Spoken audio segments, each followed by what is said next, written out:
Hey, it's Educator Barnes here, and today I'm going to talk about this topic.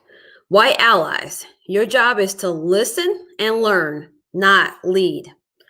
And you're probably thinking to yourself, that's a pretty strong statement. What is this all about? Glad you asked. Stick with me. Hopefully, I think I'll take about 20, 30 minutes and we'll talk about this topic. We had the murder of George Floyd by the hands of the police. That event catapulted us to protest worldwide. Across the globe, you heard people protesting for racial equality, justice, all those things.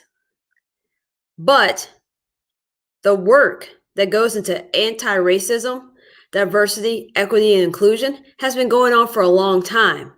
It's just with this pandemic, with us being home, with us being able to see things and not be able to tap out or be caught up by the busyness of doing life, it gave people an opportunity to sit with this and say, hey, something has to change.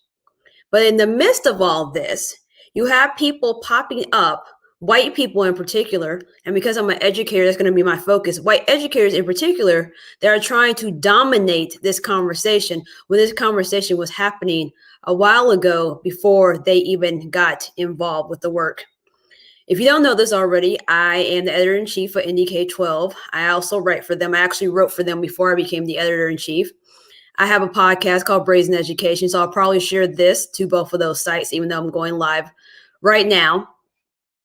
And, with that platform, I started getting followers, and I'm a highly introverted person, but and people sometimes equate introversion with being shy. I'm far from shy.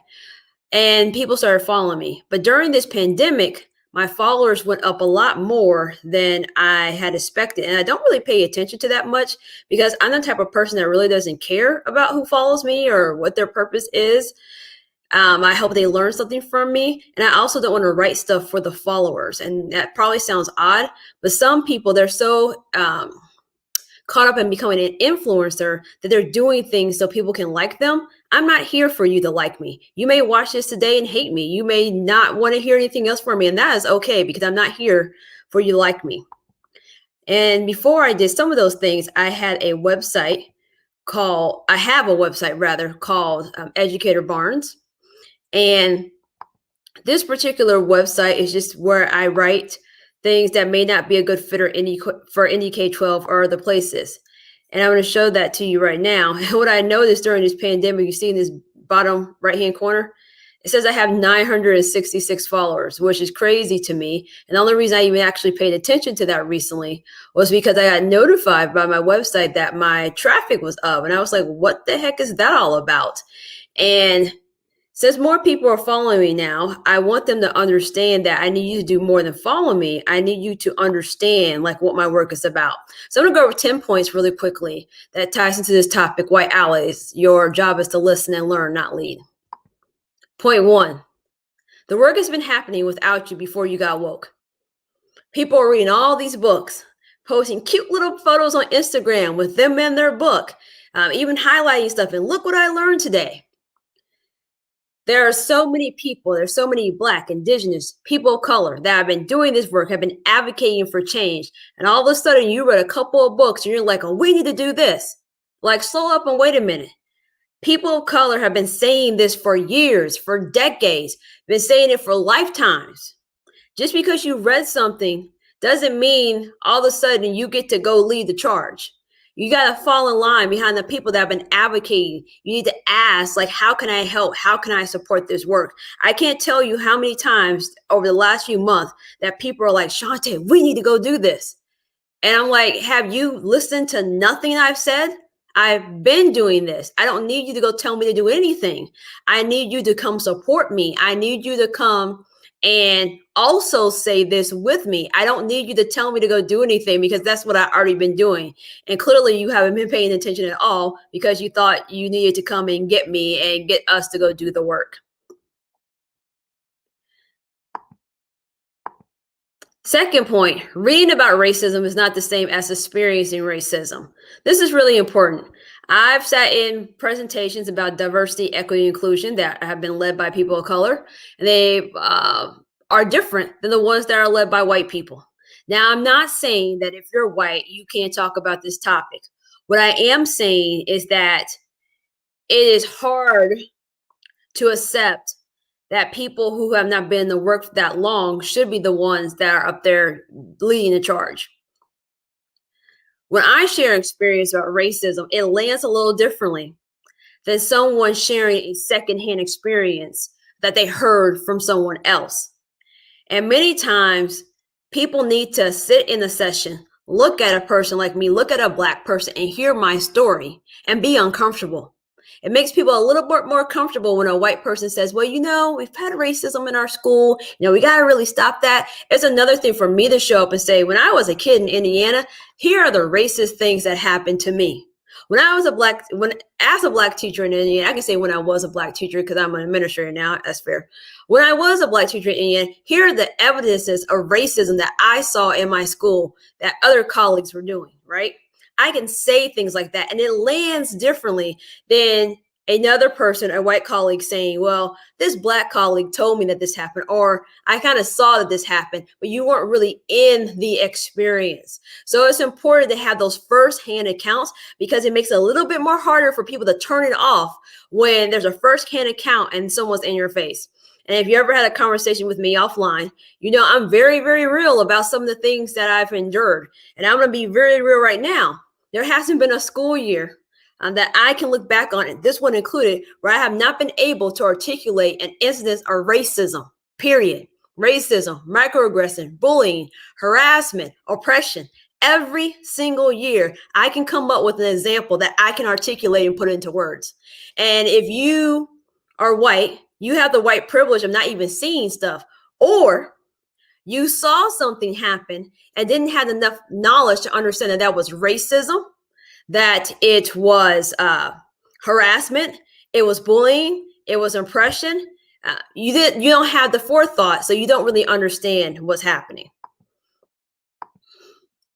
The system needs to change, and you don't get to dictate the how. Now, this is hard for some people because the other thing I've been having a problem with lately is people telling me that I'm going about my work the wrong way. White people, white educators saying, you're going about this the wrong way. When you wrote that article, that's not the right way to do it. Okay. When you went down to the State House, because I went to the State House, some of the stuff you said about discipline, Shante, that wasn't the right way to do that. And I will link somewhere online when I spoke at the State House about discipline, because I got kicked back from that wasn't the right approach. Okay, I'm on a podcast now. Shante, when you were speaking on your podcast, that is just not the right way to go about it. That's not right. Okay. Shante, when you got on the Washington Township page, and my kids live in Washington Township, and you made those comments about the Washington Township Parent Council, that put them in a negative light. That's not the way to go about it. Okay. Shante, when you went and responded to comments online and said that was racist and that wasn't appropriate, that's not the right way to go about it. Okay. Shante, when you brought this up in this meeting about how there are teachers at our school that are racist, that are causing microaggressions, that are bullying some of the students, because I've worked in schools where white teachers have bullied students. Shante, that is not, that meeting, that wasn't the time or the place. If you don't get my point, there hasn't been much I've done, but it hasn't been some white educator that has went to explain to me it wasn't the time, it wasn't the place, and that wasn't the how. And there's a shirt that's floating around online. It's something like, we stand up, you have a problem with it. We sit down, you have a problem with it. But when we die, you're silent. Simply to say, and I know I'm not quoting that exactly correctly, and simply is saying, doesn't matter what action we take, there's always some white person there to tell us that we're not doing it right. But here's the thing. People like me, we work within the system. So that's why I went down to the State House. And you just don't get to waltz into the State House and just go like, hey, legislator, go do this. You have to follow the process. You have to come there before the session starts. You have to sit there and listen to all the other testimony. You have to sign your little name on the log and hope that they don't go to recess. Because the first time I went to go speak, They went to recess before my bill was called, and they said, we're here on another day. Well, I can't take off another day in a row because I already took off part of this day. So I had to come back another time and speak. And I sat for 4.5 hours, and then I went to go speak. And if you know anything about how laws get made, yes, the bill did get passed, but they gutted part of the things that I thought that should have stayed in there, right? Because, that's how politics go. So I'm okay with playing within the rules and playing the system. I think it's important for anybody that's in this work to understand the system, understand politics. Because if you're one of those people that's like, oh, we need to keep politics out of education, then you just got your eyes closed. You cannot be in education and avoid the politics. So you need to understand them and be comfortable with being within them. So yes, fall within the system, but you also have to understand that the system is made to protect itself. So that means we have to do something a little bit differently. That means we may have to blow some stuff up. That means we have to make you uncomfortable. That means we may have to start showing up to board meetings. This week, I'll be completely frank, because I consider myself an education advocate and an activist. This week, I talked to the superintendent of the school district where my sons go to school, talked to the superintendent, the assistant superintendent, the director of secondary education, the director of elementary education. I also talked to the director of special services in Washington Township. All that happened this week. Talked to the executive director of my charter network. Talked to him this week. Talked to my principal this week. I'm not here to be quiet. Being quiet keeps the system intact. And you may not like my tactics, but I really don't give a damn if you don't like it. I'm not here for you to like it.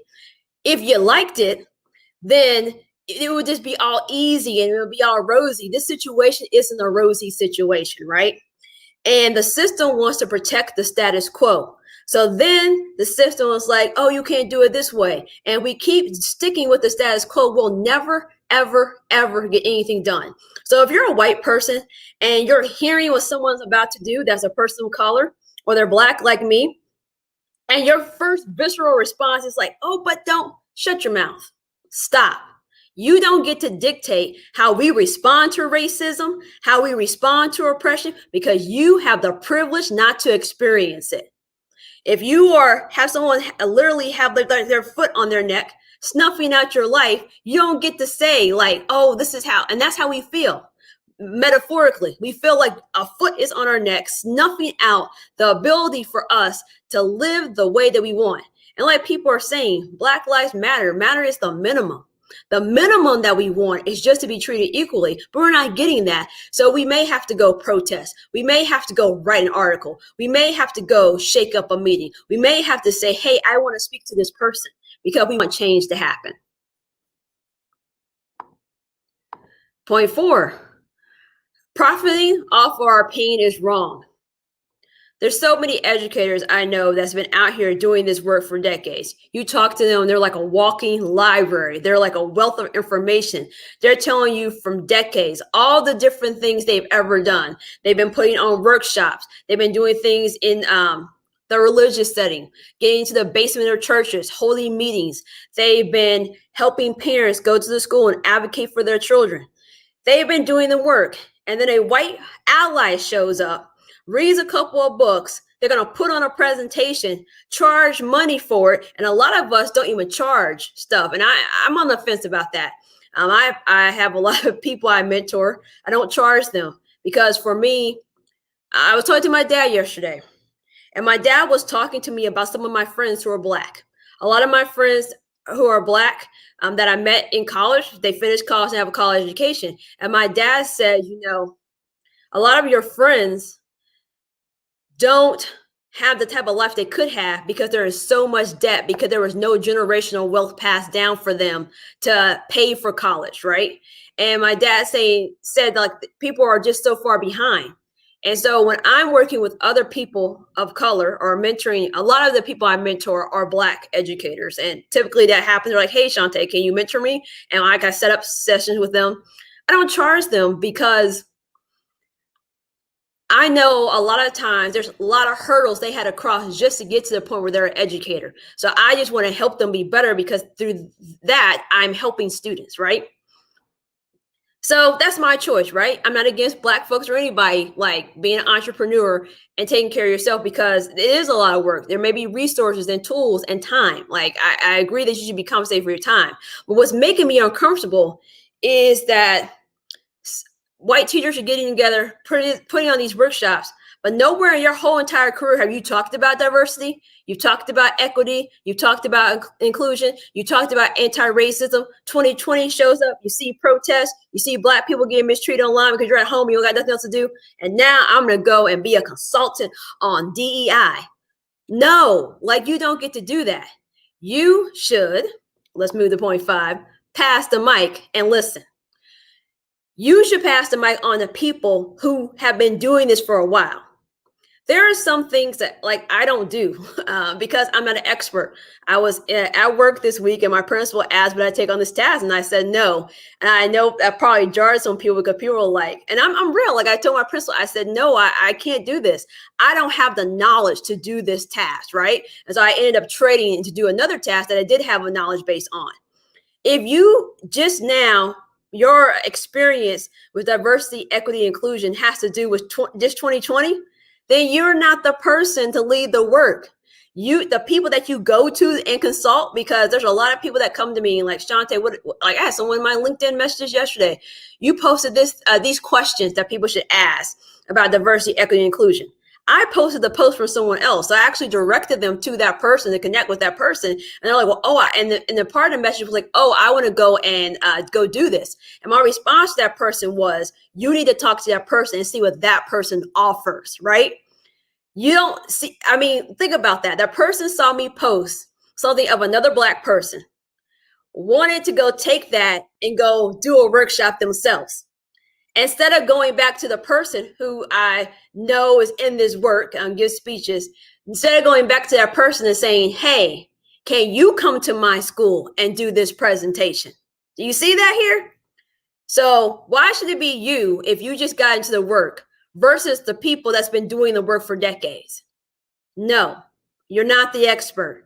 You have years and years and years to learn. Matter of fact, you need to be at that workshop learning a little bit more, because if your knowledge base is a couple of books and a couple of posts on Twitter, on Facebook, on Instagram, whatever social media else you're on, because I'm not on all of those, no, that's not enough. Point 6, your fear holds up the work. Now, I have people that I consider allies, like they my ride or die white ally friends. And the people that get to that point, they have to work through this fear piece, right? I have people that I respect as educators that I think do good by Black children, do well by children of color, but they are stuck right now in the fear part. And we have kids graduating from school, kids of color that are not prepared for the world. So we don't have time to waste for you working through your fear. If you are a person of color, you're an educator of color, and you're doing this work, yeah, you have fear. I'm not saying you don't have fear, but you know that the moments that we waste trying to work through our fear is holding kids back. So you just go and do it, and you let the cars follow their may, and that may be like, hey, I got to roll out this school district and go somewhere else for a minute because it's getting too hot over here, and not supporting this, whatever it is. But a lot of white educators that I've talked to recently, they are afraid. They are afraid to even be in this work. And they'll say things to me like, well, Shante, okay, Shante, I saw this teacher, like, I saw this teacher like mistreating this student. And I think it might be racist, but I don't know how. So first of all, is no thinking, or it was a little bit racist. It's racist, right? So you got to get, like, there's a fear of even the language, using the language. I think this person, and so I said, what do you say to them? Well, it just wasn't the right time, or this person is a good educator. I didn't want to make them uncomfortable. And so, no, I'm the type of person. Yes, when I was a teacher, I had my classroom door closed, but I'm also that same teacher that's going to talk to any kid in the school, right? And I also feel like I should be that teacher that should talk to any other teacher in the building. If I see something, if you see something, say something, and address that person. So when white people allege that they're in the work, but then they're like, well, I can't go to you, because I'll ask some of my white ally educator friends, hey, I'm going to this meeting. Will you come with me? Well, we may be photographing. I don't necessarily want my photo to be on the internet. You know what I mean. And you know how my grandpa is, because I had a whole conversation with a white educator about her grandpa who's online. Look, you have to make a choice. I don't get to choose not to experience some of these things. My Black sons don't get to choose. So if you're going to sit in your fear, this is why you need to not lead. You need to be back in the back listening and learning, because so you can process and get through your fear and get to the work. 7, trying to get people in trouble shows you are not down for the cause. As I said, I've been involved with this for a while. And normally, when I start stirring up stuff and challenging the status quo, that's when people try to get me in trouble. Now, because I've been doing this a long time, I know how this all plays out. So I always try to get in front of the foolishness, especially when I know I'm about to bring something up. So that may mean, hey, let me just go around and work my way up to the superintendent or the person that's in charge of the network, because I've worked in 2 charter networks, right? Let me just go and have this conversation, because I know how this is about to play out, because you're not about to play me today, right? And it's like, well, according to this guideline or according to this, no, because I said that there's racism here, now I should get in trouble and get penalized? Right there, that shows that you should not be leading the work, because some of the same people that have tried to get me in trouble during my career are some of the same people that were willing to come out to meetings with me, were willing to go and advocate for issues with me, are the same people when the grease in the skillet gets too hot, then they're all like, well, I'm going to break ties with you and go report you. And I've been reported at work before. It's not been the first time. It's not going to be the last time, right? But the other thing I have to do, you've heard it, Black people have to work twice as hard to get half as much. I work my butt off, right? I work my butt off to make sure that I am almost impeccable at work. So when these things come up, it's not like, oh, this is happening, and Shantae's a messy teacher, she's a messy educator, and we have problems, so now let's just get rid of her. It makes it that much harder to come for somebody who has an effective evaluation or a highly effective evaluation or is well liked and well respected, except for the people. Because most of the time, if you're holding up the work and trying to get people in trouble when they bring up stuff, you need to stop. This week I talked to a white ally that I used to work with who's in another school district, and this person was getting in trouble. And they're like, every time I bring up something, now there's a conversation with me. And that is a form of getting people in trouble. You bring up something, and then now they have to be called to the table to explain themselves.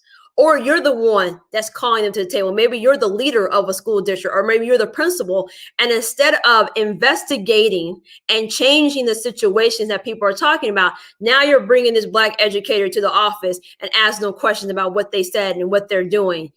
That's not okay. So that means you should not be leading the work. Maybe you shouldn't even be leading that particular school district or that particular school if your response to people saying that this curriculum is colonized, these teachers are kicking Black kids out all the time, and it's not right. If your response is to bring that person that's bringing those complaints to the table to make them explain and justify themselves, then you shouldn't be leading the work.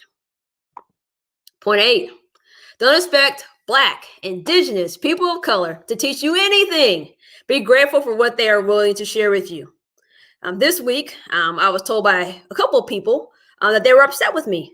They were upset with me because I wouldn't take time out of the day to explain to them kind of how I do some things or some of the stuff that I've been doing, right?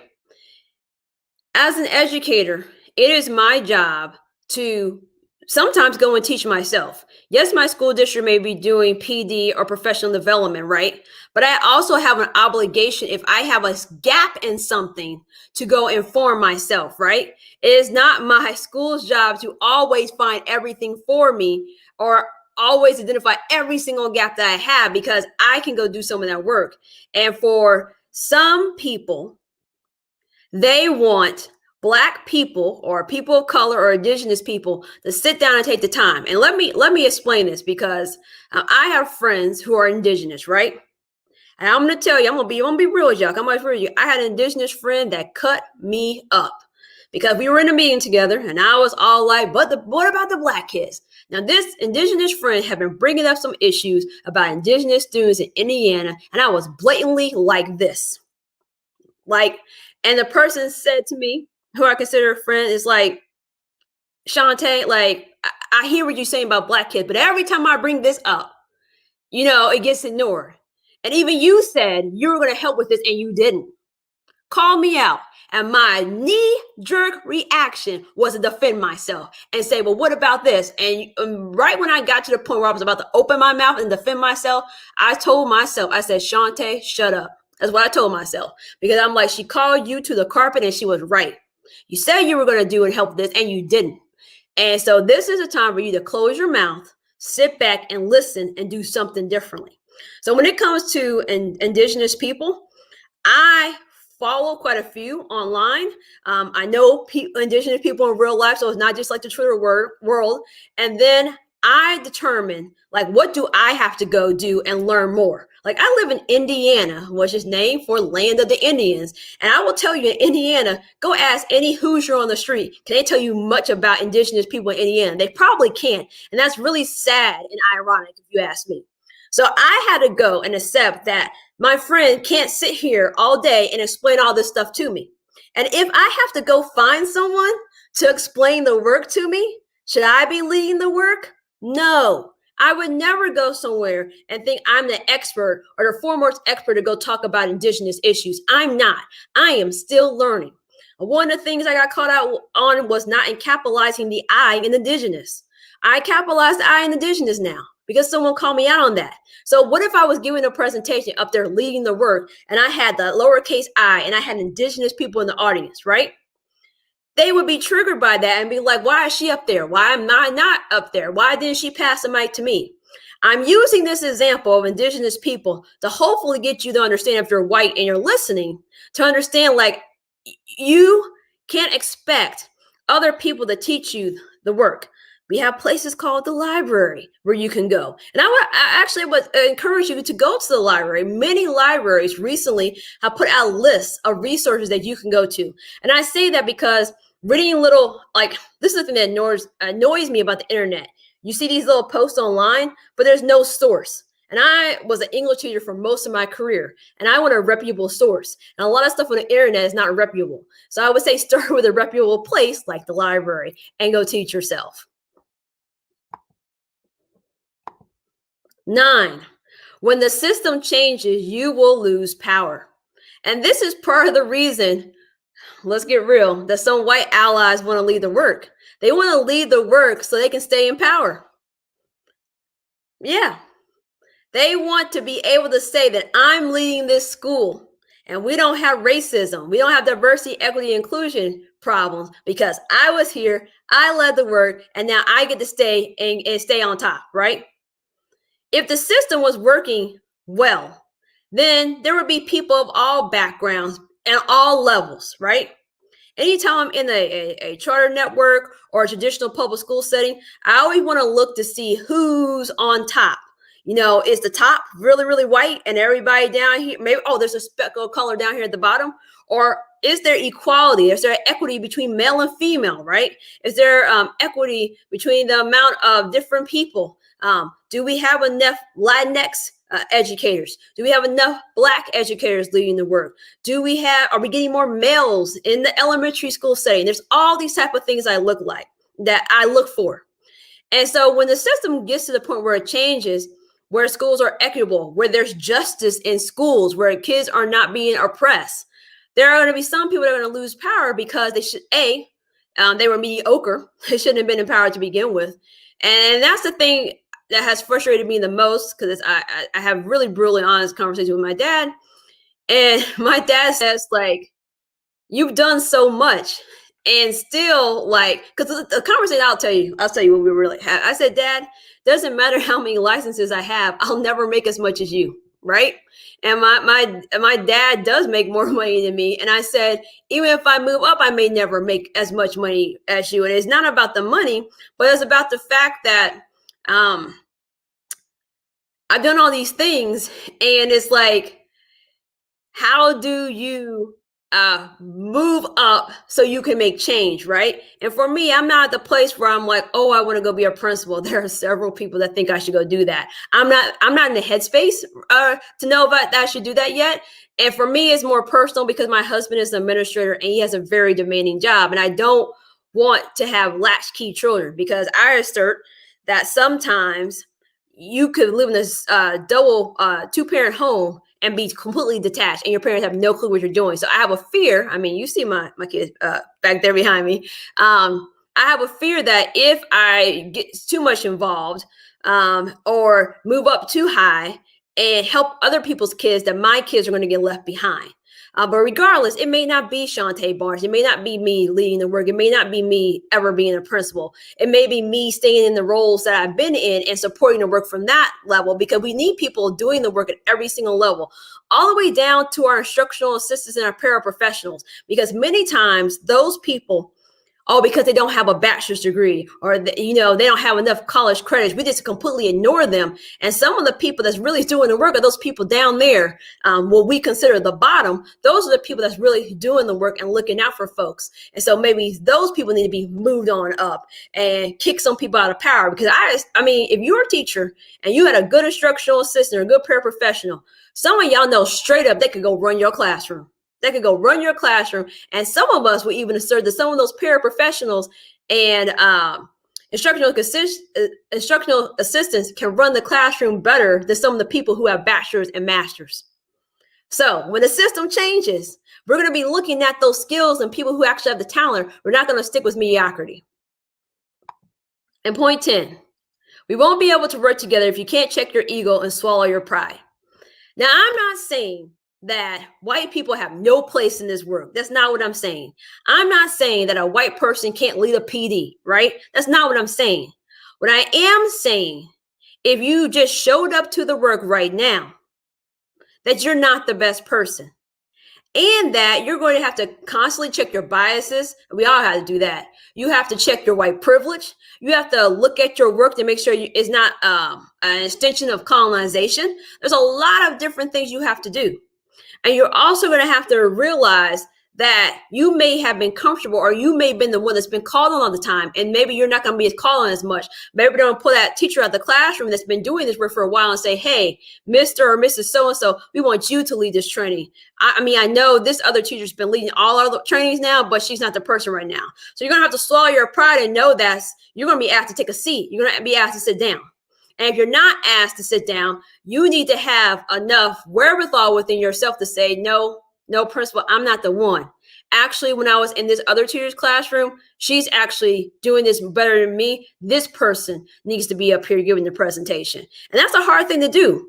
It's a hard thing we have a hard time saying, like, I can't do this. But like I said earlier, I didn't have a hard time telling my person, like, I can't do that. Like, I shouldn't do that. I'm not the expert in that, right?